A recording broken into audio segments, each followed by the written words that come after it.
জন্মদিনে গিয়ে রাত্রেবেলায় আমাদের সাথে এরকমটা হবে আমরা স্বপ্নেও ভাবি নাই, মানে প্ল্যানের পুরো বাইরে। সো হ্যালো এভরিওয়ান, চলো আজকের ভিডিওটা শুরু করি। তো আজকে দেখো আমরা আসার আগে আমার ছোট বোন পৌঁছে যায় আর দেখি মন দিয়ে মোবাইলটা দেখছে। তোকে জিজ্ঞাসা করলাম কি দেখছিস, তো দীপ যখন আমাদের এখানে এসেছিল দীপের সাথে ফটো তুলেছিল সেটাই দেখাচ্ছিল। তারপরে ভেতরে গিয়ে দেখি দাদু আর দিদা এখানে শুয়ে আছে। তো তারপরে আমরা চলে আসি, আর আসার সময় হচ্ছে এখানে বাবুদের বাড়ি গেছিলাম, যেটা ভিডিও আমি আলাদা করে আপলোড করেছি। আর এই যেই পাগলটাকে দেখো ওই ঘরটার ভেতরে বন্দি, যায় ও এখন গিয়েছে ওর ড্রেস ফিটিংস করতে। তো ও আসুক, চলো তারপর আমরা চলে আসি ওখান থেকে, মানে বাবুদের বাড়ি থেকে ঘুরে বার্থডে এখানে। তো এই যে বার্থডে গার্লকে দেখো, ও তো টেবিলের তলায় ঢুকে বসে আছে, কি অবস্থা।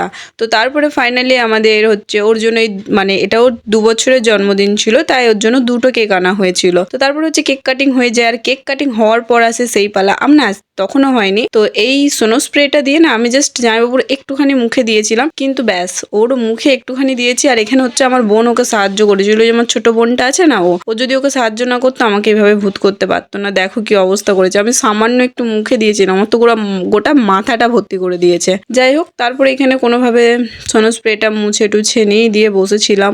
আর এই যে এই দেখো, এই হচ্ছে আজকের বার্থডে গার্ল। তো এরই আজকে 2 বছরের জন্মদিন ছিল। তো ওকে জানাই অনেক অনেক জন্মদিনের শুভেচ্ছা ও অভিনন্দন। ওর দিনটা ভালো কাটুক এবং ও সারা জীবন হাসি খুশি এভাবেই ভালো থাকুক। আর এখানেই পাগলটা চলে আসে, আর এই যে আমার ছোট বোনটা আমাকে বলে কি ফটো তুলে দাও। তো ফটো তোলার নাম করে একটুখানি ভিডিও ক্লিপ নিলাম, আর তারপরে দেখো আমাদেরকে না দিয়ে ও খেয়ে নিল। তারপরে ফাইনালি কিছুক্ষণ পর আমাদের হাতেও কেক তুলে দেওয়া হয়, কিন্তু এই খাবারটা আমরা খেতে পারি নাই, কারণ এই খাবারটা আমাদের ভাগ্যে ছিলই না। কেন, সেটা ভিডিওটা দেখো বুঝতে পারবে। আর এখানে দেখো আমাদের বার্থডে গার্ল বসে বসে এখন পায়েস খাচ্ছে আর মোবাইল দেখছে। তাই একটুখানি আমার বোন ওর কাছে যাচ্ছিল, কিন্তু ও তো জ্বালাতে দেবেই না। হ্যাঁ, তো ফাইনালি সেই সময় চলে আসে। দেখো বেশ শান্তিতে বসে বসে একটুখানি খাচ্ছিলাম, পুরো খাওয়াও হয়নি, একটুখানি খেয়েছি। আর দেখো এসে শুরু হয়ে গেছে আমাদের উপরে অত্যাচার। মানে এটা কি ধরনের অত্যাচার ভাই, কি মানে খেতে তো দিত কিন্তু না, দেবে না। দেখো আমি মুখটা আড়াল করেছিলাম, তো আমাকে কিভাবে কেকটা মাখিয়েছে দেখো তোমরা শুধু, মানে কি বলবো, রাত্রেবেলায় গোটা মাথা কেকে ভর্তি করে দিয়েছে। তো চলো ভিডিওটা পুরোটা দেখো, দেখে বুঝতে পারছো আমাদের উপরে ঠিক কিভাবে অত্যাচার হয়েছে। তারপরে আমি এখানে গিয়েছিলাম হচ্ছে আমার জামাইবাবুর বইয়ের কাছে, মানে আমার ওই দিদিটার কাছে। আমি বললাম একটু কেক আমাকেও দে, বলে কি দেবো না। দেখো কেকের পুরো এটা তুলে মানে সাইডে করে দিয়েছে, দেবে না। কিন্তু আমিও তো সোনার নই,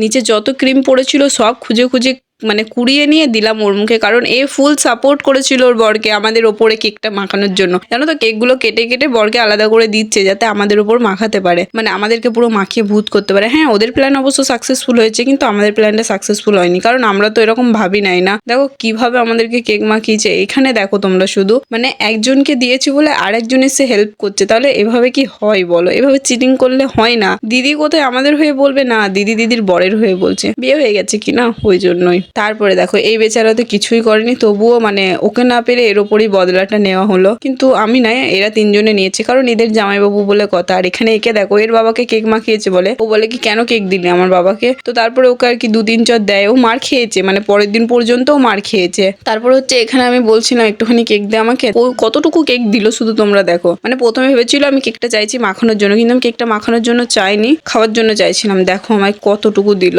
যাই হোক, তারপরে হচ্ছে এখানে এরা চলে গেছিল একটু ডান্স করতে। এদের ডান্স করা হলে আমরা একটা প্ল্যান করেছিলাম, যেই প্ল্যানটা করার পর আধ ঘন্টা আমরা অপেক্ষা করি, অপেক্ষা করার পরও সেই প্ল্যান আমরা সাকসেসফুল করতে পারি নাই। কি আর করা যাবে।